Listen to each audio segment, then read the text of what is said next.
अस्सलाम वालेकुम my YouTube family. I hope कि आप सब बिल्कुल हैरियत के साथ होंगे। अल्हम्दुलिल्लाह से मैं भी बिल्कुल ठीक हूँ। हाँ, लेकिन अलबत्ता मुझे हल्की हल्की सी खांसी जो है ना, वो अभी प्रॉपर मुझे आराम नहीं आया। तो आज का व्लॉग बहुत इंटरेस्टिंग होने वाला है, क्योंकि आज के व्लॉग में मैंने करनी है अपने किचन की डीप क्लीनिंग। पूरे किचन की तो नहीं करनी, क्योंकि इससे पहले मैं आपके साथ शेयर कर चुकी हूँ। ऊपर के कैबिन्स की डीप क्लीनिंग भी मेरी हो गई थी, नीचे वाले कैबिन्स की भी हो गई है।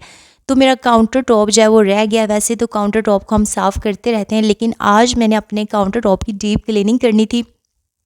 तो यहाँ पर आप देखें कि मैंने अपने किचन का सारा सामान जो है ना वो बाहर निकाल लिया है। अच्छा, मैं ना बहुत एहतियात से और ठहर ठहर कर बोल रही हूँ, क्योंकि जब मैं एकदम से ज़्यादा तेज़ी से बोलती हूँ ना, तो मुझे खांसी स्टार्ट हो जाती है। तो यहाँ पर ना मैंने ना जो मेरा होममेड लिक्विड था, जो मैंने घर में बनाया हुआ है, बहुत ही ज़बरदस्त है क्लीनिंग के लिए। तो वो यहाँ पर मैंने काउंटर टॉप के ऊपर जो है वो मैंने डाल दिया है। और मैंने इसको डालने के बाद क्लीन करना था, लेकिन हुआ क्या कि मेरे जो कज़न्स हैं ना, कश्मीर से आई हुई हैं, तो वो अचानक से आ गई।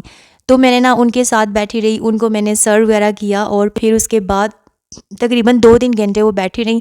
जब वो गईं तो उसके बाद शाम की कुकिंग का टाइम हो गया था। बर्तन भी सिंक में काफ़ी सारे जमा थे, तो मैंने ना फिर कुकिंग की, बर्तन वगैरह वाश किए। तो बर्तन वगैरह वाश करने के बाद ना मैं अपनी जेठानी के साथ इंगेजमेंट फ़ंक्शन पे चली गई थी। उन्होंने हमें असर टाइम इनवाइट किया था और इशा के बाद फ़ंक्शन स्टार्ट होना था। तो वहाँ से ना हम काफ़ी लेट वापस आई। तो मैंने कहा अब किचन को क्या साफ़ करूँ, क्योंकि मैं बहुत ज़्यादा थक गई थी। वैसे भी मुझे ये था कि सुबह संडे है, तो इंशाल्लाह सुबह आराम से मैं किचन को साफ़ कर लूँगी। अच्छा, यहाँ बार बार ये मेरे बाजू जो है ना वो खुले हैं और बार बार मुझे तंग कर रहे थे, ऊपर नीचे आ रहे थे। तो मैंने ना एक ट्रिक लगाया।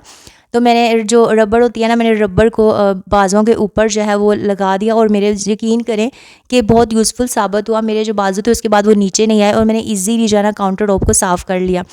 तो यहाँ अब संडे का दिन था, तो संडे के दिन ना मैं सुबह उठी, मैंने नमाज़ पढ़ी, कुरान पाक की तिलावत की, और उसके बाद ना मैंने मशीन लगा ली, क्योंकि अब मैं फ्राइडे को नहीं लगाती। मैंने ना संडे को मशीन लगा ली। मशीन का काम ख़त्म करने के बाद मैंने नाश्ता वगैरह बनाया, और नाश्ते के बाद ना मैंने अपने किचन की जो क्लीनिंग थी ना वो स्टार्ट कर दी। और आपको पता है, मैं महाजरों की तरह ना बाहर से डब्बे वगैरह लेके जाओ और नाश्ता बनाओ, क्योंकि किचन का सारा सामान जो है ना वो बाहर पड़ा हुआ था।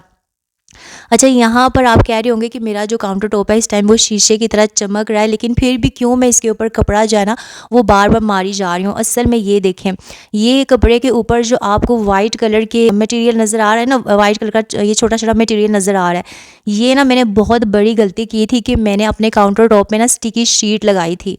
अब वो स्टिकी शीट जो है वो मैंने उतार तो दी है, लेकिन उसके बाद ना मैं इस काउंटर टॉप को इतनी दफ़ा साफ़ कर चुकी हूँ, और मैं अपने व्लॉग्स में आपके साथ शेयर भी करती रही हूँ, लेकिन वो जो गम थी, पता नहीं कौन सा स्टिकी मटेरियल था, वो अभी तक मेरे काउंटर टॉप से सही तरह से नहीं उतरा। और फिर उसके बाद ना मेरे किचन में ज़रा सी भी डस्ट आ जाती है काउंटर टॉप पे, तो वो उस मटेरियल की वजह से ना काउंटर टॉप के ऊपर डस्ट चिपक जाती है, और देखने में ऐसे लगता है जैसे कि मतलब मैंने कई सालों से किचन का काउंटर टॉप साफ़ नहीं किया।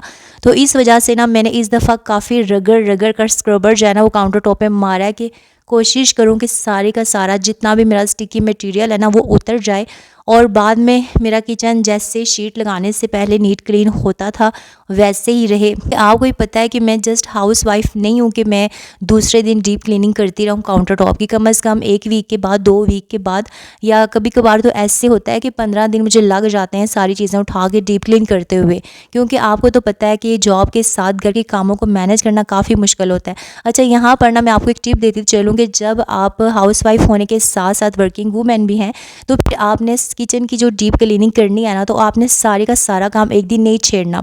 जैसे कि मैंने अपने किचन को डीप क्लीन किया, तो मैंने एक दफ़ा ऊपर के कैबिन सारे साफ़ किए, जाले उतारे, कैबिन्स के ऊपर जो जगह है उसको साफ़ किया, और नीचे वाले कैबिन साफ़ किए मैंने। फिर अब उसके बाद काउंटर टॉप जो है ना वो मैंने नीट क्लीन किया, और फर्श जो है ना वो मैंने नीट क्लीन करना था।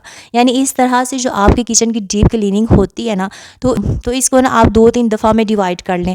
अगर आप बिल्कुल अकेली हैं और आपके साथ कोई हेल्पर नहीं है, तो तब भी आप ऐसे ही करें। बेशक आप जॉब ना करती हो, एक ही दिन आप कोई ऐसा काम स्टार्ट ना करें कि आप सुबह से शाम तक लगी रहें, और रात को आप इतनी थक जाएँ कि अपनी सेहत का होश ही ना रहे, आपकी सेहत डाउन हो जाए। तो इससे बेहतर है कि आप किचन का रोज़ एक कॉर्नर जो है वो डीप क्लीन करती जाएँ।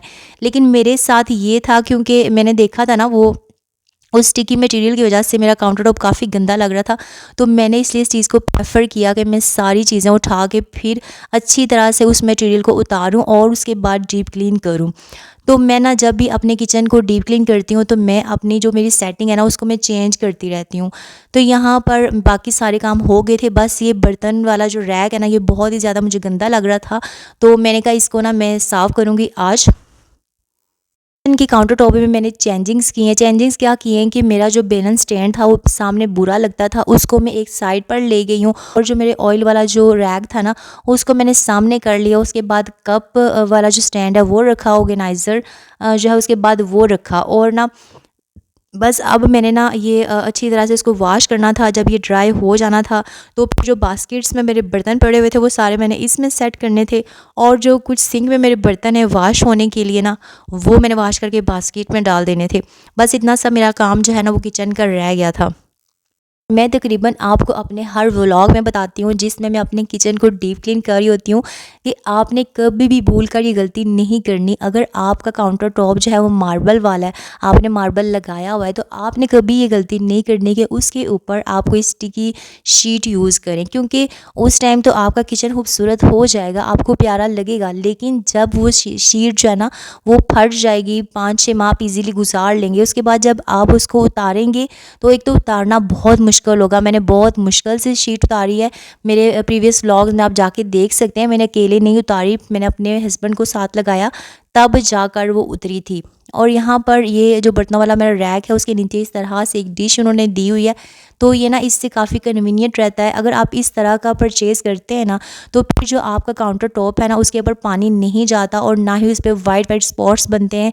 तो आप इस तरह का परचेज़ करें, काफ़ी अच्छा रहता है। अच्छा, मैं ना जब इसको वॉश कर रही थी तो जो स्पून होल्डर था ना, मैंने कहा इसको कैसे करूँगी, तो वो ना मैंने उसको ऐसे ही किया तो वो बाहर निकल आया। मैंने कहा अच्छा वो सेपरेट है, यानी इसको वॉश करना बहुत ही ईजी था। मैंने आपके सामने इसको अच्छी तरह से पूरी तसल्ली के साथ वॉश किया है। तो आजकल हमें ऐसी चीज़ें जो है वो मिल जाती हैं जो साफ़ करना भी हमारे लिए ईजी होता है। अच्छा, यहाँ पर आप कह रहे होंगे कि ये जो शुगर और साल्ट वगैरह के जो बॉक्सेस है उसके नीचे मैंने यहाँ पर कूंडी डंडा रखा हुआ था, तो वो कहाँ पे गया। तो मैं ना अंदर चली गई, कपड़े जो है मेरे ड्राई हो गए थे छत से, तो मैं उनको ऑर्गेनाइज़ कर रही थी। तो मैंने ना किचन में आके देखा तो यहाँ पर ना रियान ने लॉलीपॉप लेके ना कुंडी डंडे के अंदर डाला और उसको ना ऊपर से अच्छी तरह उसने पीसा, और पीसने के बाद ना दोनों ने इस तरह से फोक लेके ना तो लॉलीपॉप को इस तरह डाल के खा रहे थे। और मुझे देख के इतना हुआ, फिर अब वो उसके साथ चिपक गया था तो मैंने ना उसको पानी डाल के रख दिया, क्योंकि वो ऐसे इजीली साफ़ नहीं होना था। तो बस आप किचन को थोड़ी देर अकेला छोड़ दें और अगर बच्चे किचन में चले जाएँ तो बस समझ जाएँ कि आपके किचन की कोई ना कोई चीज़ ख़राब होनी है। और मैं सोच रही थी कि अगर मैं किचन में ना आती तो ये कूंडी डंडा इनसे नीचे गिर जाता, तो इतना महंगा मैं लेकर आई थी तो ये टूट जाना था और मेरा कितना नुकसान हो जाना था। तो खैर यहाँ पर ना ये मेरा बर्तन वाला रैक ड्राई हो गया था, मैंने इसमें कुछ बर्तन लगा दिए थे, बाकी जो है वो भी सिंक में थे वॉश होने के लिए, इसलिए सारे मैंने नहीं लगाए। तो आई होप आपको मेरा आज का व्लॉग अच्छा लगा होगा। मेरे किचन की न्यू लुक कैसी लगी कमेंट्स में बताइएगा। मिलते हैं नेक्स्ट वीडियो में। अल्लाह हाफिज़।